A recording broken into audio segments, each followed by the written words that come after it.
a country in North America.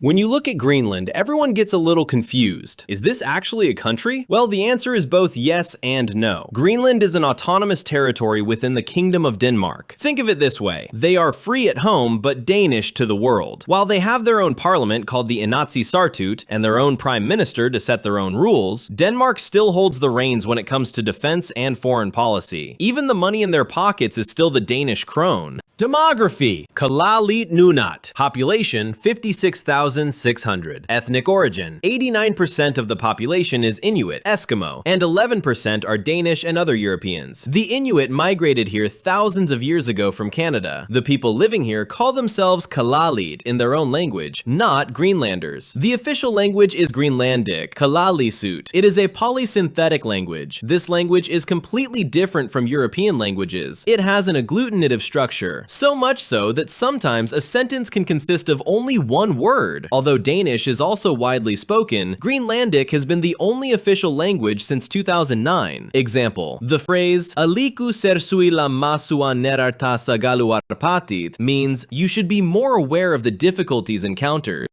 Geography: its surface area is 2.1 million square kilometers. 80% of this vast land is covered in ice. People can only live in narrow areas along the coast. The capital, Nuuk, has the atmosphere of a modern European city, yet it is one of the smallest capitals in the world. The total length of roads in the country is not even 150 kilometers. There isn't a single highway between cities. Imagine if you want to go to Sisimiut, only 600 kilometers from Nuuk, you can't get in your car. You'll either have to take a week-long ferry trip, or take a small propeller plane and wait for the storm to pass, or use dog sleds in winter. Economy: the per capita income is approximately $54,000. While this figure seems very high on paper, life is quite expensive on the island because everything is imported. Rents in the capital, Nuuk, rival those in New York. One-bedroom apartments range from 8,000 to 11,000 Danish kroner, approximately $1,200 to $1,600. The monthly gross wage for an unskilled worker is approximately 20,000 to 22,000 Danish kroner, approximately 3,000 to 3,200 US dollars. A well-educated professional or technical worker can earn an average of 35,000 to 50,000 Danish kroner per month, approximately 5,000 to 7,500 US dollars. The annual block aid from Denmark amounts to a full 3.9 billion Danish kroner. This constitutes approximately half of Greenland's budget. The concept of property ownership is different in Greenland. The land belongs to the state. No one can buy land, only obtain permission to build a house on it. More than 90% of the country's exports are fish and seafood. Shrimp and turbot, in particular, are the lifeblood of the economy. Royal Greenland, a state-owned company, is one of the world's largest suppliers of cold water shrimp. Under the ice lies Kvanefjeld, one of the world's largest deposits of rare earth elements. These minerals are needed for everything from smartphones to electric vehicles. Since everything in Greenland, except fish, arrives by ship or plane, prices are exorbitant. Here are the average supermarket prices as of the end of 2025. 1 liter of milk, $3,000. 50 grams of bread, $3.80. 12 eggs, $6. 1 kilogram of meat, $30. 1 head of lettuce, $7. The US obsession with Greenland. Purchase offers. Why would a country want to buy the world's largest island? The US made its first offer to buy Greenland in 1867. A second offer was made in 1946 by Harry Truman for $100 million